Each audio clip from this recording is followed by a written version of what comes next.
Bodybuilding.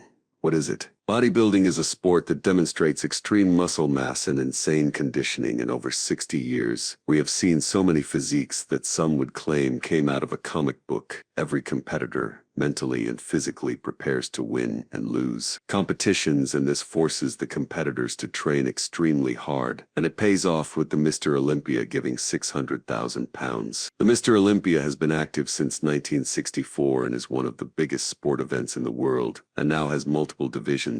Only 19 men have been granted the Sandow and the title of Mr. Olympia across the 60 years, which goes to show how dominant some Mr. Olympias have been. Each ambassador showcased how great the sport is, from their personality to incredible physique. As the sport evolves, people question, is it getting better or is it getting worse? By looking into the history, this question could be answered. The history of bodybuilding has so many levels to it, from rivalries that shocked the Mr. Olympia to decisions that to this day are still talked about. The Bronze Era of bodybuilding was as simple as any other sport when they first started. Eugene Sandow was the main star of this era, with big shoulders, well-rounded chest, and other unique features that added to his physique. And this physique is so different to what is seen on a bodybuilding stage now. This era stood out as it's what started bodybuilding, but the Mr. Olympia was not made yet. Moving on to the Silver Era. Steve Reeves, who's referred to as the boy who started 1,000 careers. Steve was the new standard after Sandow, as he resembled a Greek god. This was the last era before the Mr. Olympia was made, and after came the Golden Era, the best one yet. The Golden Era of bodybuilding is what most people think when bodybuilding comes to mind. The sport was at its peak. The athletes were amazing, with 8 competitors winning the Mr. Olympia, and Arnold did it the best. Arnold Schwarzenegger is one of the, if not the most iconic bodybuilder. His success came from winning 6 Mr. Olympia titles in a row, then coming back 5 years later and winning his last Olympia title. Arnold was the best bodybuilder in this era. No one came close to his iconic chest, biceps, and proportions. But Frank Zane won 3 Mr. Olympia titles after Arnold's reign, and he showed that size isn't necessary, and that aesthetics and conditioning can get you the win. This era didn't stop after Arnold, and Lee Haney was the next dominant Olympia champion. He won 8 titles in a row, but it was unfortunate for Lee, as his competition was not as strong as other years,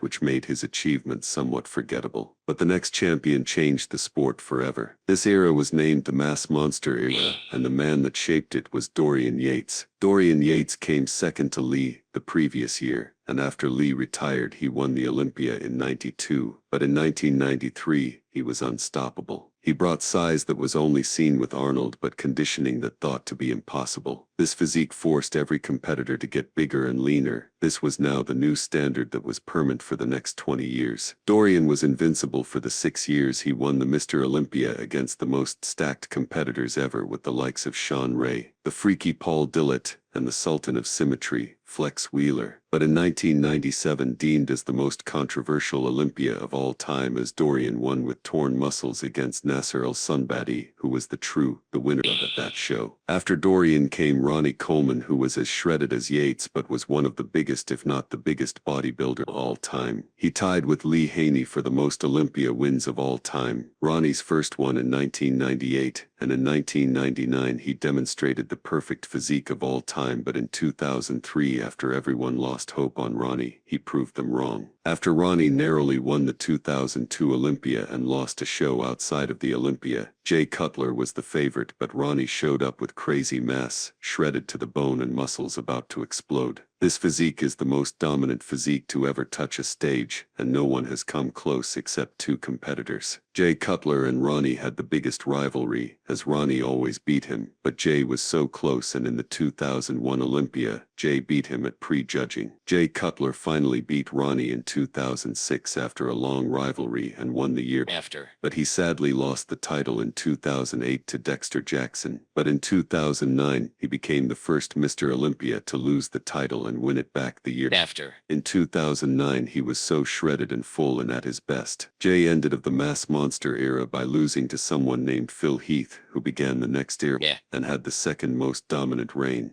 Phil Heath, who won in 2011 against Jay Cutler, He presented the most balanced physique of all time that could stand up to the monster of Ronnie Coleman. Phil had to go against some of the best bodybuilders, his biggest rival, Kai Green, who tried to fight him on stage in 2014. Big Ramy was also another competitor who challenged him in 2017, but Phil was just too much for anyone. In 2013, Phil came to the Olympia so full, his muscles popping like they were 3D. Phil was so good that they barely compared him to the rest of the competitors. Phil went on to win 7 Olympia titles, but in 2018 he lost to Sean Roden due to his gut, and some questioned what the Mr. Olympia standard was. Someone like Phil, who had massive arms and back, but his midsection was out of control, or Sean, who had such an aesthetic physique with amazing condition. After this Olympia, it seemed the new standard was mass and aesthetics, but we can cover that later. Now we will investigate the dark history of bodybuilding, looking at the drugs and other factors.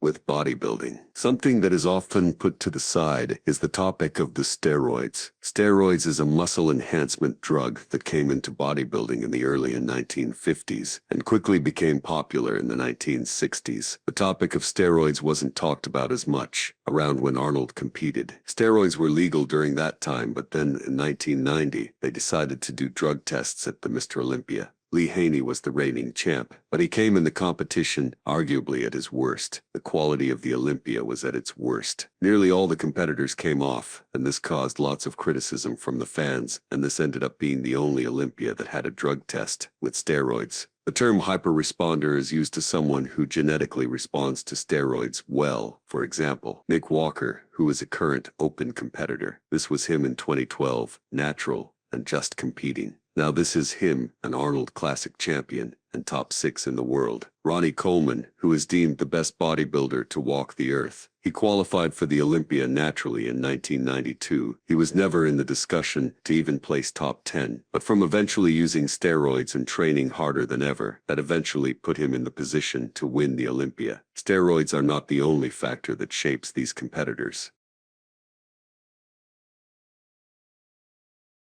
Bodybuilders don't just train hard to get shredded. Dieting and supplements are also involved in this process. Over the years, how competitors use supplements have changed drastically. Creatine, pre-workout, and other supplements are used by many pro bodybuilders now. Creatine is the most researched supplement on the planet, and many people have started to take it.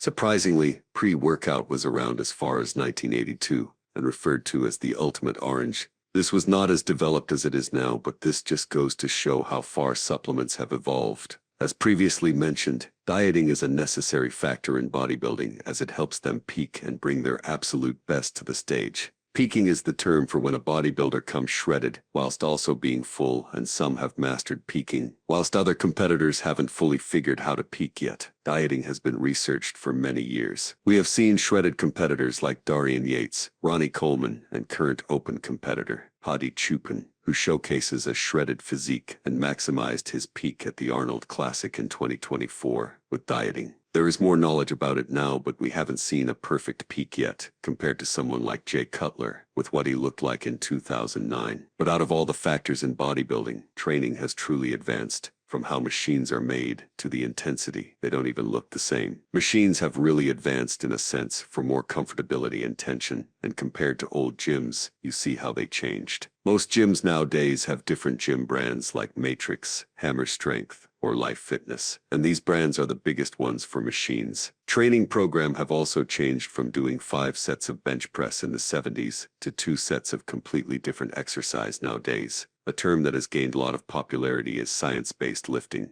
This is training primarily for muscle hypertrophy and only doing what science says. This topic has also been popularized on social media, which we can look at now.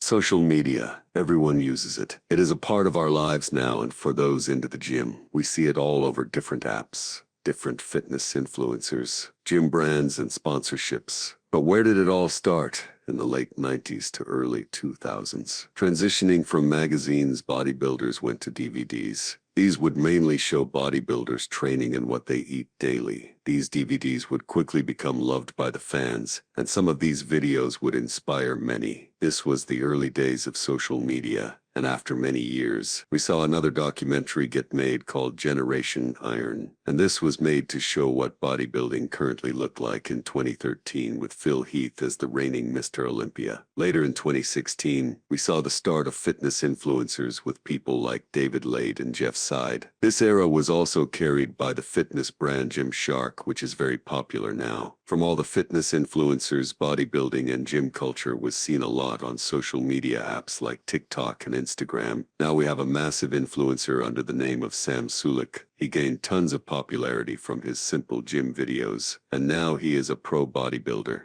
Jeff Napard is also a big fitness influencer who is a science-based lifter, and he popularized the term with his training videos. All this shows how big social media has become in the bodybuilding industry.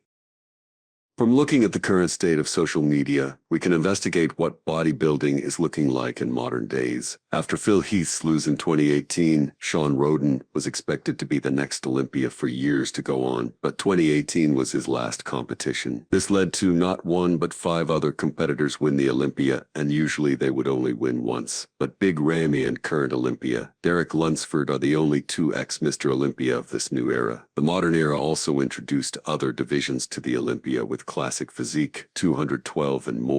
With Classic Physique, Chris Bumstead, who is the face of Classic, who won 6 titles. He is retired now, but he did so much for the division and inspired many, from being a social media influencer to working with Gymshark. Some people refer to him as Modern Arnold, with Men's Open, which is the new name for main bodybuilding. There is not a face of the division. There are plenty of favorites. No one has really deemed to be the best. But in 2024, when Samson Dada won the title, he presented arguably the best physique of the decade, and people believe he is the best bodybuilder since Phil. This modern era is still evolving. Samson's physique was amazing, but people don't think we have seen the best one yet. Andrew Jacked is finally fulfilling his destiny. Where bodybuilding is at currently is in a very good spot. Competitors are getting good paychecks for their hard work, especially with the Arnold Classic giving £750,000. Classic Physique has a new champion now, with Chris Bumstead retiring, and now Ramon Dino is attempting to mirror his legacy. But will he? Will Samson win his title back again? Or is Andrew Jack the new face of the Open?